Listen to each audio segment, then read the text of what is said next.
Assalamualaikum warahmatullahi wabarakatuh. Innal hamdalillah nahmaduhu wa nasta'inuhu wa nastahdihi wa nastaghfiruh wa na'udzu billahi min shururi anfusina wa min sayyiati a'malina. Man yahdihillahu fala mudilla lahu wa man yudlilhu fala hadiya lahu. أشهد أن لا إله إلا الله وحده لا شريك له وأشهد أن محمدا عبده ورسوله يا أيها الذين آمنوا اتقوا الله وقولوا قولا سديدا يصلح لكم أعمالكم ويغفر لكم ذنوبكم ومن يطع الله ورسوله فقد فاز فوزا عظيما. Alhamdulillah alladhi bi ni'matihi tatimmu as-salihat. Rabbana atina min ladunka rahmatan wa hayyi' lana min amrina rashada. Allahumma ati nafsi taqwaha wa zakkiha wa anta khairu man zakkaha anta waliyuha wa maulaha. Alhamdulillah, syukur pada Allah Azza wa Jalla kerana dengan rahmat dan juga limpah kurnia yang Allah Ta'ala berikan, dapat kita bersama-sama pada pagi yang mulia ni. Dan ini merupakan kali pertama saya ke masjid ni, dan terima kasih kepada pengurusan masjid kerana memberi peluang kepada saya untuk menyampaikan sedikit perkongsian kepada muslimin muslimat ahli jemaah Masjid Tuanku Syed Putra ni. Dan seperti mana yang telah dimaklumkan oleh Al-Fadil Tuan Imam kita tadi, kuliah saya hari ini akan berterusan pada hari yang sama, iaitu hari Sabtu pada minggu yang kedua dan juga minggu yang keempat. Dan fokus kita ialah berkaitan dengan akidah. Dan insya-Allah saya akan menggunakan satu risalah. Risalah ni risalah yang kontemporari, maknanya risalah yang baru, yang bertajuk Beberapa Kepercayaan dan Amalan Kontroversi dalam Masyarakat Islam. Yang mana risalah ni ditulis oleh beberapa orang tokoh, antaranya ialah Prof. Madya Dr. Basri bin Ibrahim, salah seorang daripada AJK Fatwa Negeri Perlis. Dan waktu saya diminta untuk beri kuliah di sini, saya memang duk fikir apa buku yang agak sesuai untuk disampaikan. Dan bila mana masjid ni baru-baru ni ada satu forum bersama dengan Sahibul Samah Datuk Mufti dan beberapa orang AJK Fatwa, termasuklah penulis buku yang kita nak baca ni, saya duk terfikir sebab Prof. Basri ni dia banyak tulis banyak buku, dan saya rasa buku ni menarik dan perlu untuk ditonjolkan. Walaupun buku ni dia dah agak lama. Buku ni tuan-tuan cetakan pertama 2013, maknanya 8 tahun yang lepas. Dan buku ni, mula-mula saya berkenalan dengan buku ni ialah ketika mana penulis ni bawa buku ni di satu tempat di Terengganu, di tempat saya lah. Dan buku ni cuba untuk dikuliahkan sehingga habis. Tapi kalau tuan-tuan tahulah keadaan semasa, bila mana tengok tajuk buku ni, Beberapa Kepercayaan dan Amalan Kontroversi. Okay. Bila mana nama tu kontroversi, kebanyakannya tak sempat habis lah, terutamanya di kawasan-kawasan yang agak panas sikit. Okay. Sebenarnya buku ni dia taklah terlalu tajam dalam memberikan kritikan terhadap amalan-amalan, tapi lebih kepada penerangan. Lebih kepada penerangan. Buku ni dia datangkan 13 isu berkaitan dengan akidah. Sebab pertama, kita kena tahu dalam akidah ini ialah ilmu untuk mengesakan Allah Azza wa Jalla. Itu yang pertama. Yang kedua, kita juga kena tahu ialah perkara-perkara yang merosakkan akidah itu ataupun merosakkan tauhid itu. Dan ancaman kepada tauhid ini ialah kesyirikan. Dan syirik itu dia bukan hanya penyembahan berhala. Syirik itu banyak ruang dan banyak jalan yang akan digunakan oleh iblis dan juga konco-konconya untuk merosakkan ikatan tauhid yang sedia ada pada muslim itu. Sebab itulah kalau kita tengok para ulama menulis banyak buku berkaitan dengan membungkam kesamaran-kesamaran dalam isu akidah ini. Banyak tulisan-tulisan, sama ada tulisan silam, sampailah kepada tulisan sekarang ni pun para ilmuwan, para ulama masih lagi giat menulis. Dan tambah pula dengan keadaan sekarang, serangan-serangan berbentuk kesamaran ini, penyebaran kesamaran dalam akidah mulai giat ataupun mulai rancak akhir-akhir ini. Orang nak sebar perkara-perkara yang tidak jelas dari segi akidah, petua-petua yang tidak disandari dengan nas yang baik, dan juga amalan-amalan yang tidak diketahui di mana asalnya, hanya dibuat atas dasar kepercayaan. Itu sudah mulai sejak akhir-akhir ni mulai rancak balik. Jadi risalah ni saya rasa risalah yang agak menarik. Hampir lebih kurang 500 muka surat, 400 muka surat lebih lah. Menghidangkan kepada kita 13 isu utama. Cuma setiap isu tu dia ada isu-isu cabang yang dibahas. Nanti kita akan tengoklah sedikit demi sedikit sepanjang kuliah kita ni, jika diizinkan oleh Allah Ta'ala. Yang mana daripada isu pertama, penulis Hafizahullah Ta'ala dan beberapa penulis yang lain, bukan hanya Prof Basri seorang, ada lagi penulis-penulis lain yang turut tulis risalah ini, iaitu isu pertama, kepercayaan terhadap roh Nabi sallallahu alaihi wasallam dan para wali boleh menguruskan pentadbiran sebahagian alam. Itu isu pertama. Sampailah kepada isu yang terakhir, iaitu isu yang ke-13, mengutamakan selawat rekaan mengatasi selawat yang syar'i. Jadi sepanjang 13 isu ni memang akan adalah benda-benda yang sedikit touch kebiasaan orang yang melakukannya, dan tidak dapat dinafikan bila mana kita sentuh benda-benda seperti ini akan adalah orang yang melatah. Saya sebut awal-awal pada tuan-tuan sebab ini ialah benda yang kita akan hadapi lah. Dan memang hakikatnya benda ni, ancaman seperti ini sudah diperingatkan daripada awal lagi. Kalau kita ingat hadis yang diriwayatkan daripada Aisyah dalam Sahih Bukhari, hadis ni duduk dalam kitab Bad'il Wahyi, ketika mana Nabi mula-mula menerima wahyu di Gua Hira di Jabal Nur di Makkah Al-Mukarramah. Bila mana Nabi terima wahyu, dan Nabi ni dia tak ada pengalaman berhadapan dengan benda-benda seperti itu, tak ada pengalaman berhadapan dengan Jibril. Cuma tahun-tahun sebelum menerima wahyu itu, Nabi sudah diberikan rasa tidak bersetuju dan tidak suka dengan pengamalan kebanyakan orang, terutamanya menyembah berhala yang berada di sekeliling Kaabah pada waktu itu.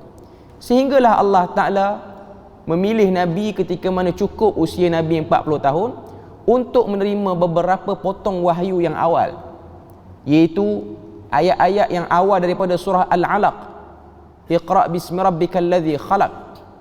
Kalau kita telusuri hadis itu, sampailah Nabi balik rumah, Nabi minta pada isterinya Khadijah radhiyallahu anha, zammiluni zammiluni, selimutkan aku, tenangkan aku. Sehinggalah Khadijah mengatakan kepada Nabi, wallahi la yukhzikallahu abada, demi Allah, Allah Ta'ala tidak akan menghinakan orang seperti kamu. Daripada perkataan Khadijah tu kita boleh tengok lafaz Allah bukanlah lafaz yang asing bagi masyarakat Arab jahiliah waktu tu. Cuma isu yang berlaku sehingga diutus Nabi ni ialah untuk membetulkan balik beberapa konsep akidah yang asas, iaitu di antara nafi dan isbat. Sebab tu kalau kita tengok dalam kandungan syahadah yang diucapkan oleh orang Islam, asyhadu an la ilaha illallah, aku bersaksi bahawa tiada Tuhan, penafian ilah, Tuhan yang bersifat dengan ilah makluh, iaitu ilah yang disembah, yang dihormati, dan ia menafikan kesemua benda-benda lain yang layak dihormati seperti Allah Ta'ala. Cuma ringkas cerita, bila mana Khadijah kata macam tu, dia bawa Nabi pergi jumpa dengan Waraqah bin Naufal. Apa kata Waraqah bin Naufal bila mana Waraqah mendengar cerita Nabi jumpa sekian. Apa kata Waraqah bin Naufal? Ya laitani jaz'a, alangkah baiknya kalau aku ni muda, aku akan bersama dengan kamu ketika mana kaum kamu menghalau kamu keluar daripada negeri ini. Sehingga Nabi bertanya kepada Waraqah, awamukhrijiyahum, adakah kerana aku terima dan aku jumpa namus iaitu Jibril alaihissalam ni menyebabkan aku dihalau keluar? Apa jawapan Waraqah bin Naufal? Satu orang intelektual yang tidak bias, maknanya dia tidak bias, sebab dia juga antara orang yang mencari kebenaran. Dia kata tidak ada orang yang berjumpa dengan Jibril menerima wahyu melainkan dia juga akan dibenci oleh kaumnya. Sebab apa? Sebab amalan yang dibawa oleh Nabi bertentangan dengan amalan yang dilakukan oleh orang kebanyakan. Dan amalan orang kebanyakan itu ialah amalan yang sudah menjadi darah daging. Kita boleh bayangkan penyembahan berhala sewaktu zahirnya Nabi di bumi Mekah sudah ada sebelum daripada tu selama 400 tahun, dibawa oleh Amr bin Luhai. Ini orang yang pertama membawa penyembahan berhala. Saya nak sebut kepada tuan-tuan puan-puan yang ada, muslimin muslimat, penyembahan berhala jangan kita faham penyembahan itu hanya pada patung, arca, lukisan sahaja. Penyembahan berhala juga termasuk dalam ideologi, menyembah pemikiran, mengagumi pemikiran itu, dan juga percaya kepada beberapa kepercayaan yang tidak jelas, hatta kepada diri Nabi dan Rasul. Itu juga benda yang boleh mengganggu gugat, mencederakan akidah satu orang. Cuma kita nak bercakap dengan lebih fokus, sebab buku yang ditulis oleh Al-Fadil Prof. Madya Dr. Basri ni, dia sebut secara global kepercayaan dan amalan kontroversi dalam masyarakat Islam. Cuma saya nak lebih berfokus lagi, iaitu dalam masyarakat Melayu hakikatnya. Sebab kalau kita tengok dari segi penerimaan orang Melayu terhadap Islam dengan penerimaan orang Arab jahiliah terhadap Islam yang dibawa oleh Nabi, ianya lebih kurang sahaja. Cuma beza kita dengan Arab jahiliah dia orang tidak ada kerajaan-kerajaan besar, dia orang tidak ada tamadun-tamadun hebat sebelum terima Islam. Beza kita dengan orang Melayu, di semenanjung tanah Melayu ni ataupun Nusantara keseluruhannya, mereka sudah ada kerajaan-kerajaan yang besar sebelum datangnya Islam. Sebab kalau kita tengok dari segi sejarah, orang Melayu di tanah Melayu, di Nusantara secara umumnya menerima Islam sekitar 1200 tahun Masihi, dan kemuncaknya ialah pada 1500 Masihi, iaitu ketika mana tertegaknya Empire Kesultanan Melayu Melaka Islam yang besar. Walaupun mulanya ialah kerajaan Samudera Pasai antara Johor, Riau dan juga Lingga pada waktu itu. Dengan datangnya pendakwah-pendakwah daripada beberapa kawasan, terutamanya daripada kawasan Afrika, iaitu kawasan Mesir khususnya dan juga Yaman, di kawasan semenanjung tanah Arab. Cuma ada sedikit kata apa, isu yang kita kena tengok di situ, pedagang mana yang datang dan pendakwah daripada aliran mana yang datang. Kalau pendakwah yang datang daripada Yaman, mereka membawa fahaman secara umumnya, mereka berakidah dengan akidah Ahlussunnah wal Jamaah secara umum, dan mereka membawa fiqh dengan mazhab Syafi'i, terutamanya yang daripada belah Hadramaut dan lain-lain. Sebab mereka datang ke tempat kita dan mereka bawa, dan memang kalau kita tengok banyak faqih dalam mazhab Syafi'i ini ialah kebanyakan daripada Yaman, kebanyakannya. Antaranya yang masih hidup hari ini ialah Dr. Ali Al-Makrami, ni salah seorang yang duk mengajar dalam Masjid Nabawi. Mungkinlah sekarang ni saya tak pasti, cuma dia duduk di sana lah, tapi dia tu by originality dia orang Yaman, dan dia tu faqih dalam mazhab Syafi'i, dan ramai lagi lah. Dan memang buku-buku yang kita baca tempat kita dalam fiqh Syafi'i ini kebanyakannya ialah menjurus kepada apa yang dibawa oleh para ulama di belah sana. Antaranya ialah Muqaddimah Al-Hadramiyah, ini antara kitab-kitab fiqh Syafi'i yang terkenal. Okay. Dalam akidah umum sahaja, dia tak bahas secara dalam. Okay. Cuma ada juga pakar ataupun ahli sejarah mengatakan antara pendakwah yang datang ke tanah Melayu ialah pendakwah yang dihantar oleh kerajaan Fatimiyah yang berada di Mesir. Dan kerajaan Fatimiyah umum kita tahu dari segi sejarahnya, ianya ialah sebuah kerajaan yang tertegak di atas fahaman Syiah secara umumnya. Dan tidak dinafikan Syiah itu ada fraction yang banyak. Okay. Jadi memungkinkan berlaku asimilasi kepercayaan lama dengan Islam yang baru datang. Saya nak cerita daripada awal. Sebelum orang Melayu menerima Islam tahun 1200 Masihi, sebelum daripada tu, orang Melayu ni majoritinya beragama Hindu ataupun Buddha, kesan daripada kerajaan-kerajaan besar, tamadun-tamadun besar. Antaranya kerajaan yang last Hindu ni ialah Majapahit, dan sebelum pada tu lagi ialah animisma dan dinamisma. Sebelum Melayu membangsakan nama dia Melayu, itulah kepercayaan orang yang duduk di kawasan kita ni. Sebab tu kalau kita tengok konsep asalnya ialah apa? Percaya bahawasanya tempat-tempat tertentu ini ada penjaga-penjaganya yang diistilahkan dengan nama mambang istilahnya.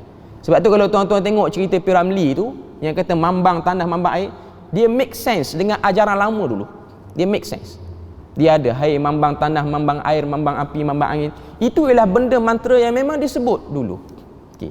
Cuma orang Melayu tak tahu nak namakannya atas nama wahyu. Sebab wahyu pun tak sampai lagi. Mambang itu ialah jin lah, ataupun syaitan yang jahat, jin yang jahat. Okay. Cuma nak sebut kepada kita, bila mana orang Melayu menerima Islam, okay, kesan daripada kepercayaan lama dengan agama baru yang diterima ini, dia akan berlaku percampuran ataupun benda yang kita sebut sebagai asimilasi, akhirnya menjadi normalisasi.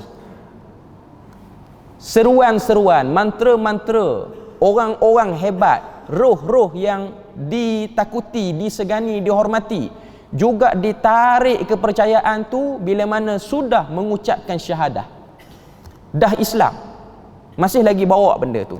Dan benda ni kalau kita tengok berlaku juga kepada orang-orang bukan Melayu, terutamanya orang-orang Parsi dan Rom, ketika mana mereka diislamkan oleh para sahabat, khususnya pada zaman Umar Al-Khattab. Bila mana Umar jadi Amirul Mukminin, pada waktu tu pembukaan kawasan-kawasan yang bukan Arab menerima agama Islam. Orang Parsi yang beragama Majusi, orang Rom yang beragama Kristian, mereka mulai menerima Islam. Dan ada dua kumpulan. Pertama, terima Islam dengan sepenuh hati. Yang kedua, terima Islam kerana takutkan pedang orang-orang Islam. Dan yang kedua tu agak bahaya sikit. Sebab dia terima Islam kerana takutkan pedang orang Islam, dia sayang nak tinggal ajaran lama, dia ambil juga ajaran baru. Sebab tu kita akan tengok ajaran-ajaran Islam di kawasan-kawasan Parsi ni, Iraq, Iran, Central Asia ni, masih lagi terkesan dengan ajaran-ajaran lama dia orang. Sebab tu kalau tengok kemuncaknya ialah pada zaman Imam Ahmad, dan sebelum pada tu lagi iaitu pada zaman Imam Asy-Syafi'i, zaman Imam Abu Hanifah lagi, Imam Malik, iaitu masuknya celupan ilmu kalam dalam akidah orang Islam. Bukan nak kata ilmu kalam tu salah secara keseluruhan, cuma nak sebutnya ialah bila mana datang saja kumpulan-kumpulan yang baru masuk Islam ni, mereka tak boleh tinggal sebab mereka ada tamadun yang hebat juga dulu, dan mereka rasa mereka tak perlu tinggal semua. Inilah sebahagian daripada kekayaan bangsa kita bawa. Okay. Cuma mereka tertipu adakah benda tu boleh ataupun tidak.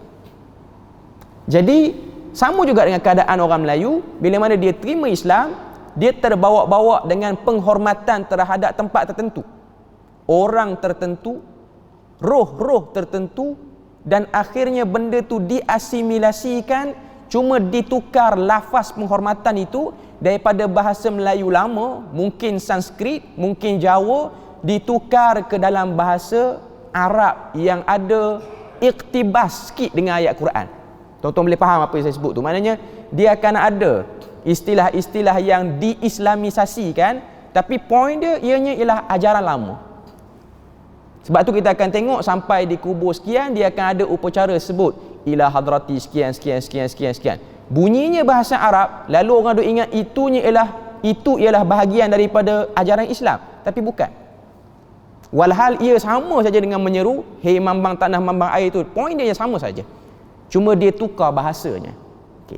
Sebab tu saya sebut benda ni dia agak kontroversi kalau kita sebut. Tapi mukaddimah ni paling penting untuk saya beritahu pada tuan-tuan dan puan-puan, supaya kita tahu ancaman ini belum berakhir.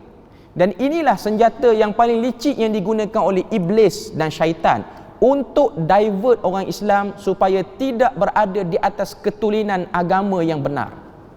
Kita kena tahu syaitan, iblis, dia mendambakan orang Islam, orang yang dah mengakui tauhid, keesaan Allah Ta'ala ni, untuk melakukan kesyirikan.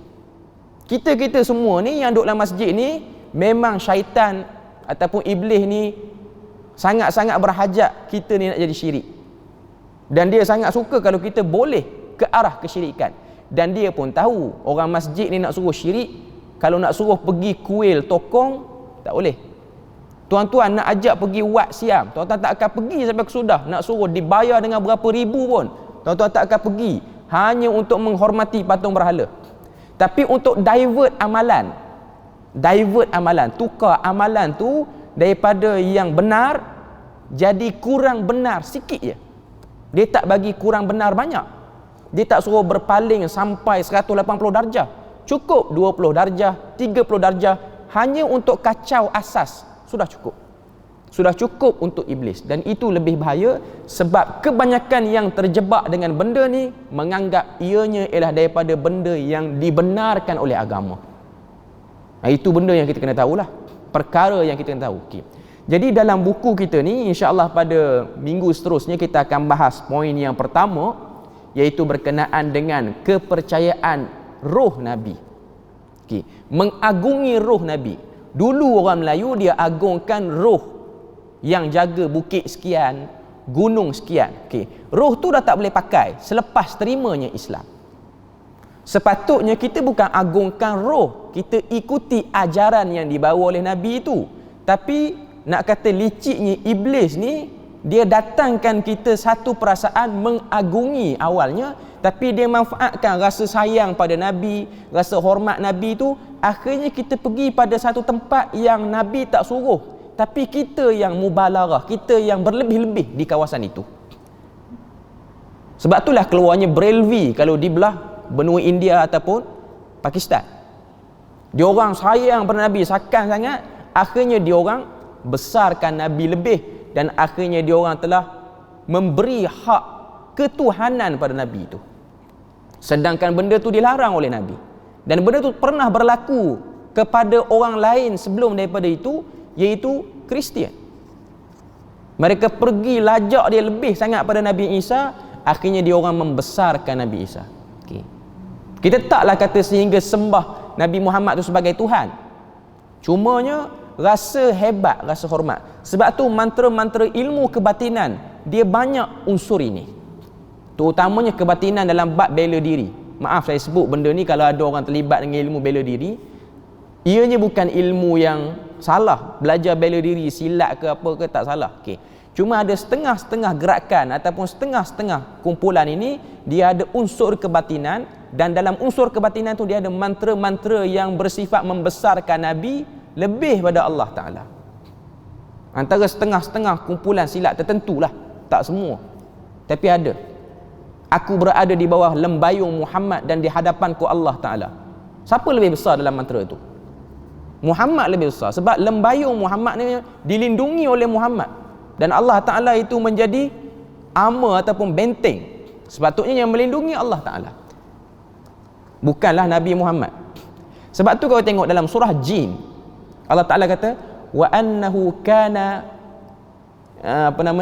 rijalun minal ins, pemuda-pemuda, lelaki-lelaki, rijal tu maksudnya lelaki daripada manusia, ya'udzuuna birijalin minal jin, mereka minta lindung, minta perlindungan. Okay. Sebab tu tuan-tuan, puan-puan yang ada dalam majlis kita ni ataupun yang ikut secara live, okay, antara benda yang kita ni boleh tergeliat dalam bab akidah ni ialah pada perasaan takut itu. Sebab tu Quran dia highlight benda ni, walanabluwannakum bisyai'in minal khauf, aku akan uji kamu dengan ketakutan. Al-Baqarah ayat 155, aku uji kamu dengan ketakutan. Sebab tu kalau kita tengok orang yang seru mantra-mantra ni, seru mambang ni, roh ni, apa yang akan datang dalam perasaan dia? First yang akan datang, takut. Sebab tu duk seru ni kan, kepercayaan orang-orang tua kita dulu, lalu kawasan ni takut mambang tu buat sesuatu, dia mengamuk tak puas hati dengan kita, lalu kita pun deal dengan dia, dengan kita hormat dia, sehingga kita panggil mambang tu dengan tok nenek. Sebab kita tak tahu apa lagi lafaz hormat yang kita nak beri pada roh yang kita sangka menjaga kawasan itu. Lalu kita beri nama tok nenek, sebab tok nenek tu ialah panggilan hormat kita kepada orang yang lebih atas pada kita. Sedangkan adakah ia betul-betul wujud situ, ataupun hanya syaitan-syaitan yang jahat yang mengambil peluang di atas rasa takut itu? Sebab tu Allah Ta'ala kata, walanabluwannakum, kami akan uji kamu bisyai'in, dengan sedikit daripada ketakutan. Ayat tu Allah Ta'ala senaraikan 5 ujian: takut, lapar, hilang harta benda, rosak tanaman, dan kematian orang-orang yang tersayang ataupun hilang sebahagian nyawa. Okay. Cuma yang di-highlightkan yang pertama, Tuhan kata minal khauf, rasa takut. Sebab satu orang tu dia akan hormat benda tu bila mana dia takut. Takut disakiti, takut dikhianati, takut macam-macam takut. Sebab tu bila mana kita sebut hantu, first yang akan datang dalam kepala orang, kita tak bercakap di atas nama agama lagi, kita bercakap di atas nama perasaan dan emosi. Bila mana hantu, sebut saja hantu, apa yang first akan datang? Takut kena kacau. Dia tak akan orang bila mana kita sebut. Sebab apa yang duduk, orang kata apa, hormat sangat, duduk bagi jamuan pada hantu ni? Sebab saya lapar? Tak. Sebab saya marah dekat hantu ni? Tak juga. Sebab saya sayang dekat hantu ni? Tak juga. Biasanya dia akan datang takut dulu. Okay. Jadi daripada semua benda itulah, takut itu patutnya disalurkan pada Allah Ta'ala, diletakkan pada Allah Ta'ala. Tapi syaitan, dia memanfaatkan perasaan takut yang semula jadi duk ada tu, sehingga keluar kepercayaan sekian. Antara yang duk bising sehari dua ni ialah mandi safar, yang orang duk bercakap. Okay. Sebab apa nak kena mandi safar tu? Sebab apa tuan-tuan? Sebab lapar ke bulan safar? Bukan. Sebab takut lah. Takut bala pada bulan tu. Takut. Sebab percaya pada hari Rabu terakhir bulan safar ni boleh jadi hari kepala bala. Diistilahkan sebagai kepala bala. Kan kalau kita baca dalam surah Al-Qamar, fi yaumi nahsin mustamir, fa arsalna alaihim rihan sarsaran fi yaumi nahsin mustamir. Atau kama qala Allah Azza wa Jalla. Hari nahas, Quran tak sebut hari itu hari Rabu dan bulan Safar. Cuma dalam kitab tafsir yang lama dia sebut. Antaranya Qurtubi, Ibnu Katsir pun ada datangkan riwayat tu. Tapi dia tak kata dia bersetuju pada riwayat tu. Cuma ada riwayat yang mengatakan bahawasanya hari itu, mungkin riwayat ni Israiliyat, hari kaum yang diazab oleh Allah Ta'ala ni ialah hari Rabu, last day untuk bulan Safar. Ada yang kata macam tu. Okay. Cuma amalan untuk tolak bala bulan itu tidak ada. Nabi tak pernah sebut. Okay. Cuma saya nak kata, yang kata nak tahan amalan tu, yang setuju ke apa semua, dia mari pada perasaan apa? Perasaan takut kena bala. Yang orang duk cari tu imam ke, orang-orang yang hebat untuk buat air tawar, istilah setengah-setengah tempat, buat air ni, baca dekat air, lepas tu bagi minum dekat anak, bagi sembah dekat kereta. Apa tujuan dia tuan-tuan? Takut. Takut anak ni tak cerdik, carilah mana-mana orang boleh sembahyang hajat bagi. Dia kerana takut tu saja, perasaan al-khauf. Takut kawan tu jadi tak cerdik, anak jadi tak cerdik, takut kereta kita ni terbabas. Ini semua benda-benda yang telah di-highlightkan oleh Quran, nak beritahu pada kita bahawasanya itulah tempat yang paling banyak akidah orang Islam akan cuba dibolosi oleh syaitan. Paling banyak. Okay.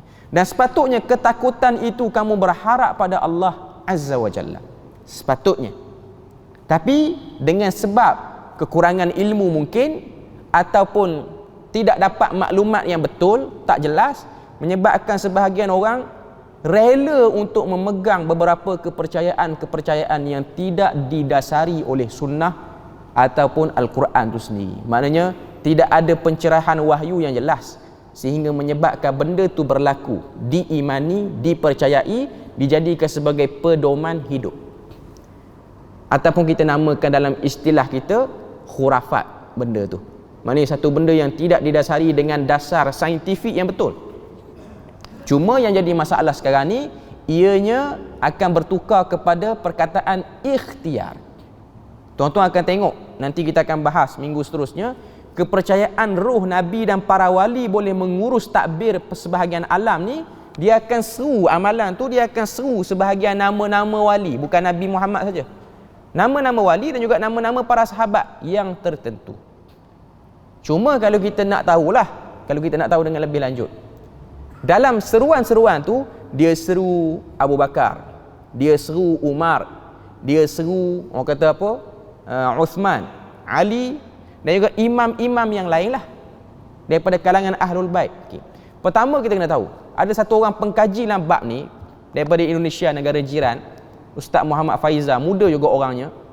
Dia bercakap tentang bab menyeru mantra apa-apa semua ni. Dia kaji mantra-mantra yang diamal oleh kebanyakan orang Melayu, yang ada nama sahabat, yang ada nama orang-orang tokoh tertentu, antaranya ialah Syekh Abdul Qadir Al-Jilani. Ini antara nama-nama yang selalu diseru. Okay. Pertama kita kena tahu, jin yang jahat ni pun mereka ada nama, dan nama dia orang kadang-kadang kena dengan nama sahabat. Itu benda yang tuan-tuan kena tahu. Ada jin tak nama Muhammad? Ada. Ada tak jin nama Abu Bakar, Umar, Uthman, Ali? Ada tuan-tuan. Jin macam tu ada, nama macam tu. Macam kita lah, kita nama Ahmad, tapi bukan kita tu Ahmad zaman lampau. Kita nama Muhammad, kita bukan Nabi Muhammad, tapi nama kita Muhammad. Jadi instead satu orang tu dia seru, kebetulan jin tu pula jenis suka kacau, dia datang. Okay.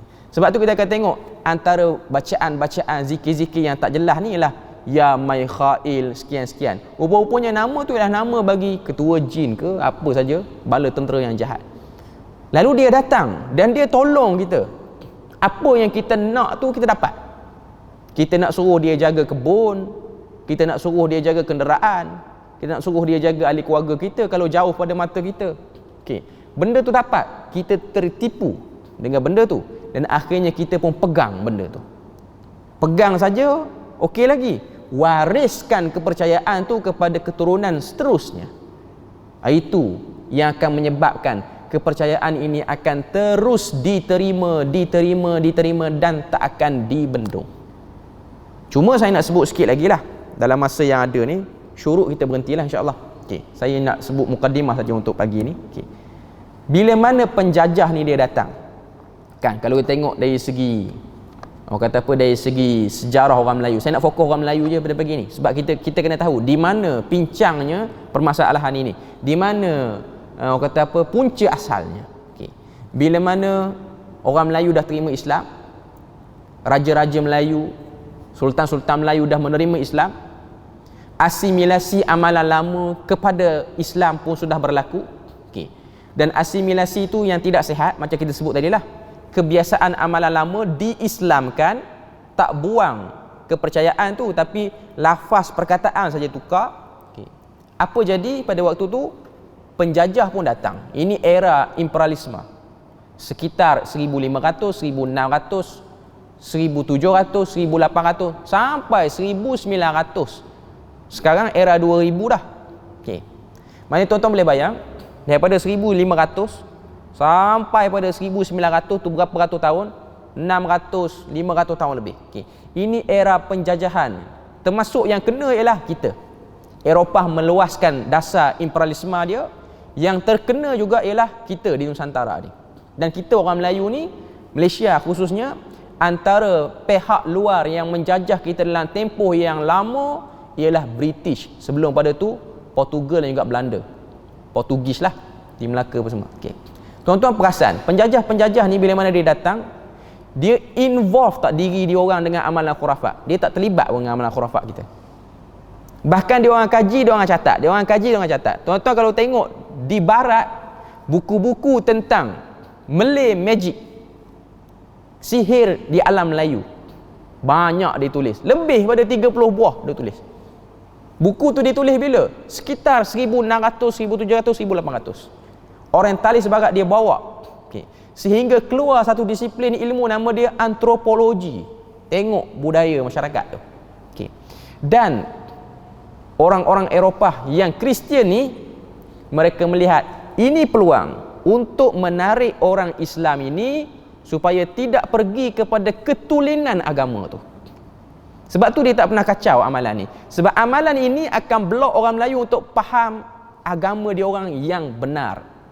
Dia akan blok. Tuan-tuan boleh bayang, gangguan syaitan satu hal, gangguan orang pula satu hal. Dua cabang duk masuk. Musuh yang nampak di mata, musuh yang tak nampak di mata, dua-dua kacau. Poin dia satu, tak nak bagi manusia duduk dengan asalatuddin, keaslian dan ketulinan agama. Tak nak duduk, jangan bagi dekat. Dia orang nak salat, tapi kalau boleh divert solat tu, bagi sikit lah idea dekat dia orang supaya dia orang boleh reka salat jenis ni, salat jenis ni. Salat juga, tapi apa faedah kita beribadah dengan cara tu? Quran sebut amilatun nasibah, beramal tapi letih tubuh badan. Letih satu hal. Kita baca ayat tu bagi panjang sikit, Allah Ta'ala kata apa? Tasla naran hamiyah, dipanggang, dimasukkan dalam neraka di atas sikap sangat tinggi kreativiti dalam mencipta ibadah baru. Itu benda yang kita boleh tengok, perkara yang kita boleh tengok daripada kesan itu. Sebab tu kerja ini dibuat oleh para ulama. Bahkan kalau tengok di alam Melayu kita ni, yang bukan ulama tapi golongan intelektual yang awal bercakap tentang benda ni ialah, kalau tuan-tuan nak tahu siapa?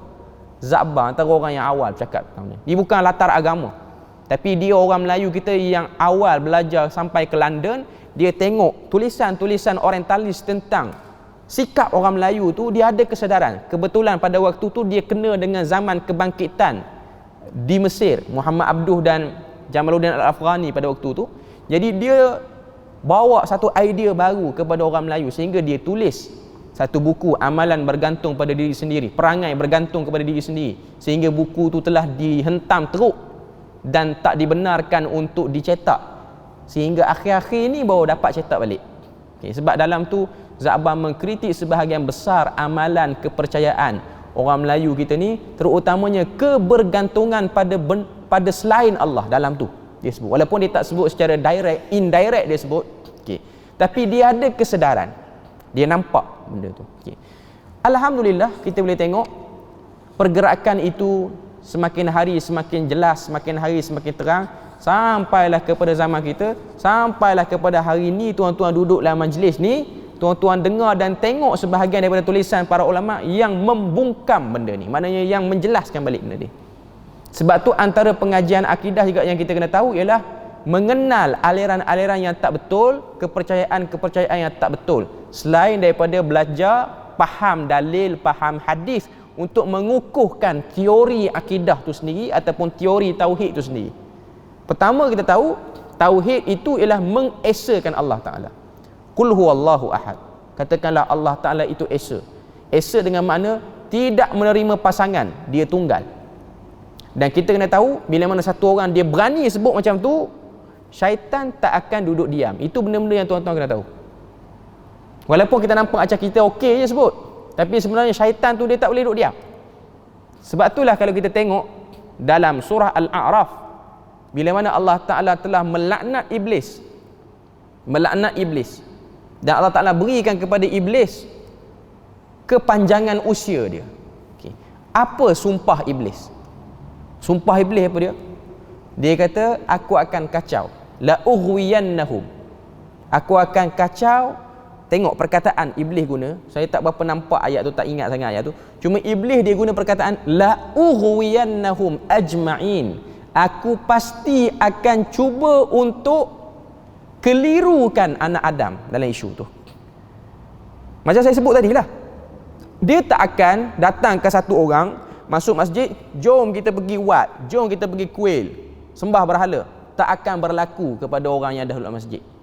Tapi dia akan berlaku pada rasa nak hebatkan benda ni sikit, rasa nak hebatkan lambang ni sikit, rasa nak hebatkan si mati ni, rasa nak hebatkan roh ni. Dia pergi situ. Dan tidak ada apa-apa gambar, cuma dia pelan. Last sekali yang dibesarkan ialah gambar orang, tidak dibesarkan Allah Ta'ala. Sebab tu Allah Ta'ala dia sebut dengan direct dalam Al-Quran, wa annal masajida lillahi fala tad'u ma'allahi ahada. Masjid ini untuk Allah, jangan diseru dalamnya melainkan dia sahaja. Maknanya tempat yang mulia ni tak boleh dikempen benda lain melainkan kempen tauhid. beritahu benda yang boleh rosakkan tauhid, itu saja. Tapi malangnya sejak akhir-akhir ni masjid telah menjadi tempat penyebaran amalan-amalan yang tidak berasas. Sebab kau tengok yang duk sebar amalan-amalan tu kuliahnya di masjid, bukan kuliahnya di tepi jalan.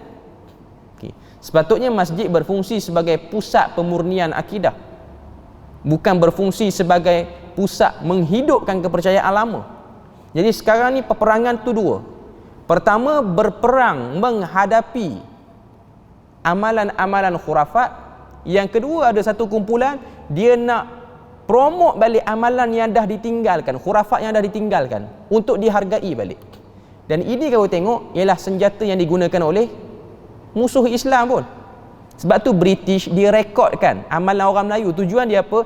Nanti satu masa kita boleh tunjukkan ini ialah karya kebudayaan dia.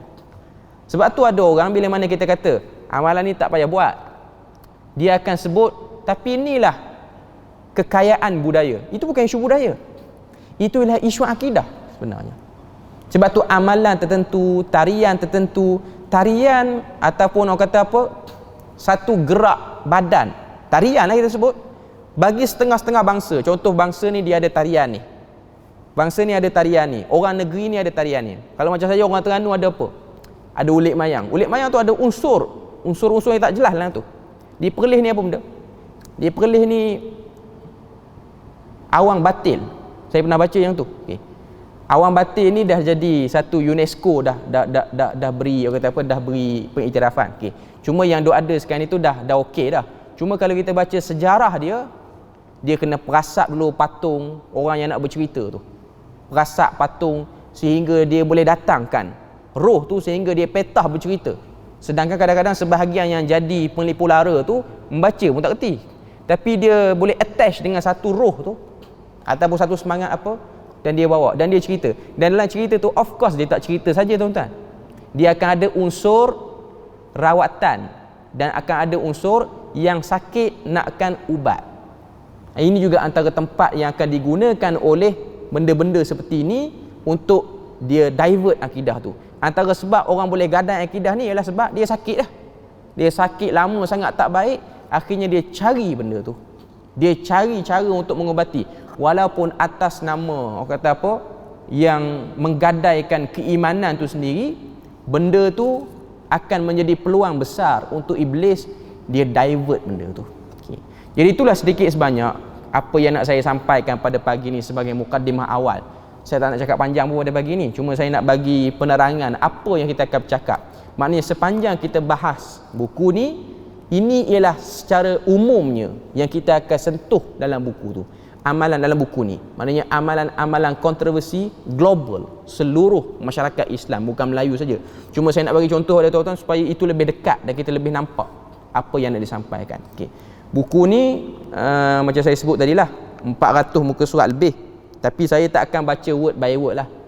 Kita akan ambil satu isu, maknanya kita akan rumuskan. Saya tak akan baca macam tu dia lambat. Okay.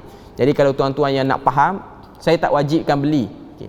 Tapi kalau ada lebih nampak apa yang saya cakap tu. Okay. Cuma nak sebutnya pada kita bahawasanya ianya satu benda yang penting kepada akidah, dan kita boleh tengok bagaimana ancaman dan benteng akidah ini mula diganggu gugat daripada dalam. Isu ni ialah nak cerita tentang faktor kemerosotan penyelewengan akidah daripada dalam, bukan daripada luar. Luar tu yang bukan Islam. Yang ni ialah daripada atas nama Islam, tapi ianya ialah benda yang mencederakan akidah orang Islam juga. Jadi setakat itulah perkongsian kita pada pagi ni sebagai permulaan. Moga Allah Ta'ala beri pada kita rahmat dan berkat. Subhanakallahumma wa bihamdik, asyhadu an la ilaha illa anta wa astaghfiruka wa atubu ilaik. Wassalamualaikum warahmatullahi wabarakatuh.